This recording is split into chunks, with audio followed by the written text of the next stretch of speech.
What about Fago lovers saying that Eminem's going to be on the missing link or something, and then April Fools? It's like, oh, Oh, really? I yeah. remember getting rickrolled from somebody saying that Eminem was supposed to be on the missing link. And I'm going to be 100% honest with you. I think they should do a song. I think ICP and Eminem should do a song together. I honestly do. Mm. But I know that'll piss a lot of people off on both Oh, what? sides. On both sides, yeah, definitely.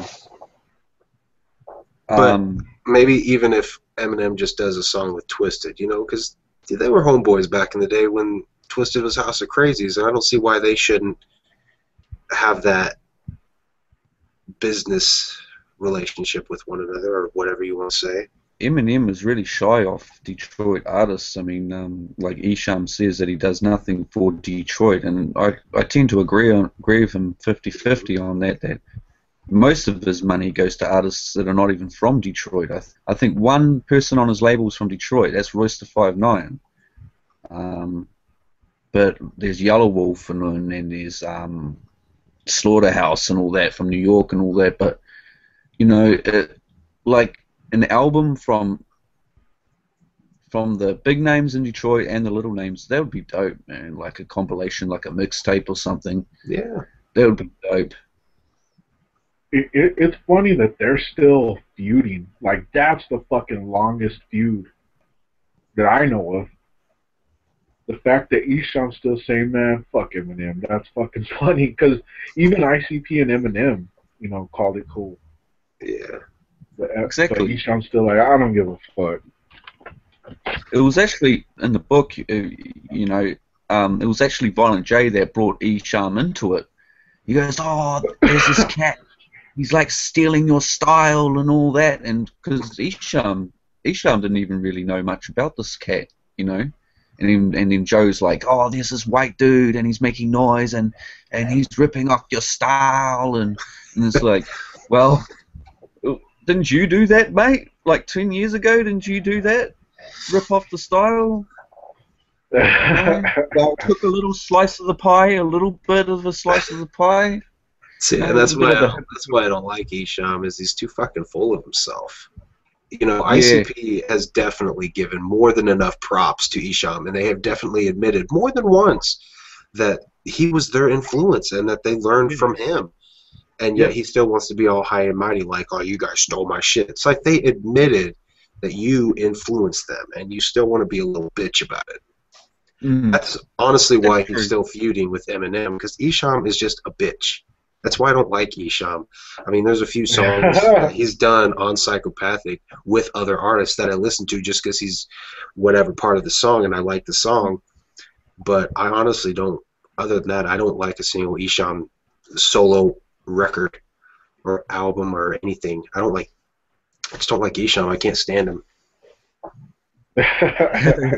You can say.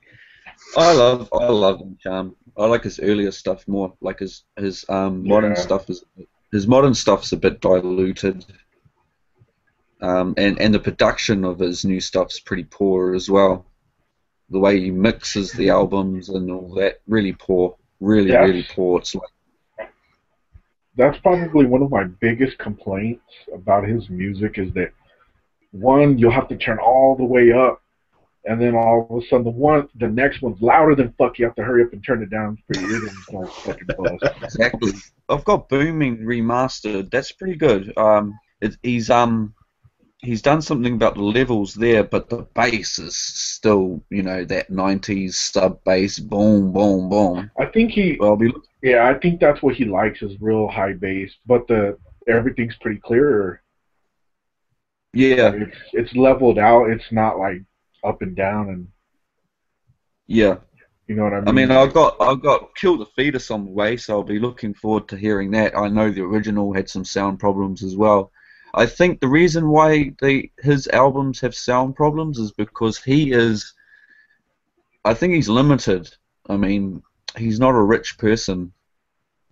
Right. I mean, he's not like ICP where he has hundreds of T-shirts and hundreds of CDs and all that. He's really limited on funds and stuff, so he probably gets mixed by some teenager in a room, you know.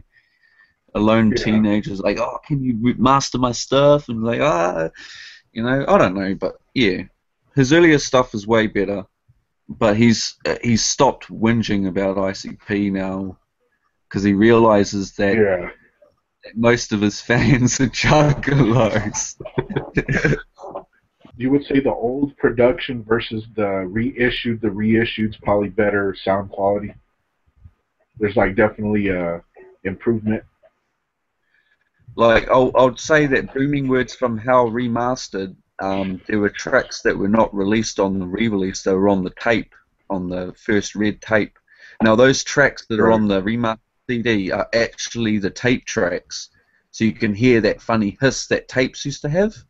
So it's like he's ripped the tracks from the tape and put them onto the CD, and the sound quality is a little bit off, but he probably never had the masters of it, so he probably had to rip them off the tape. But the levels on the tracks on the remasters are good, pretty good. Damn you, Esham. I mean, Esham, what the fuck? You're making fucking culinary food. Come on, man. You gotta put out some sound quality, dude. Yeah.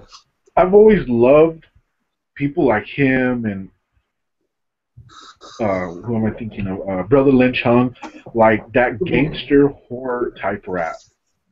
I'm a gangster, but you know what? I talk about serial killers or whatever the fuck. Like that's always been dope to me, because like you got your gangster music, it's just gangster, but then you got a guy who's into Silence of the Lambs or whatever. Like I've always thought that kind of music was pretty fucking dope. I think like Esham, like if it wasn't for Esham, I mean, even people that don't like him got to give him credit for what he started. Right.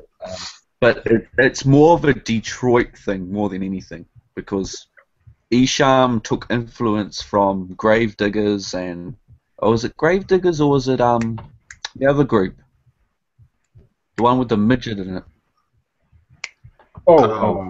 Ghetto Boys? Ghetto Ghetto Boys. Okay, it wasn't the Gravediggers, sorry, because Gravediggers came later. I mean, I think Gravediggers dropped in like '94 or something. It was the other group, yeah. So it was them that influenced Esham, but Esham took it to a whole nother level. And those other cats didn't last long. I think they like put out a few records and then they broke up or something. I don't know, but Esham took it to another level. And another thing, it was a Detroit thing as well. The sound is totally different. Yeah. To any other hip hop state. Yeah. If you want to say Esham is the master of the wicked shit, like if you want to say he mastered it, then I definitely think ICP perfected it, because they took, because Esham was rapping about devil shit, you know, and ICP went with a different twist. So they took something that most people would shrug away from, and they turned it into something different. So I wouldn't say that they necessarily carbon copied him. I'd say they took, a page out of his book and just like started writing their own. That's right.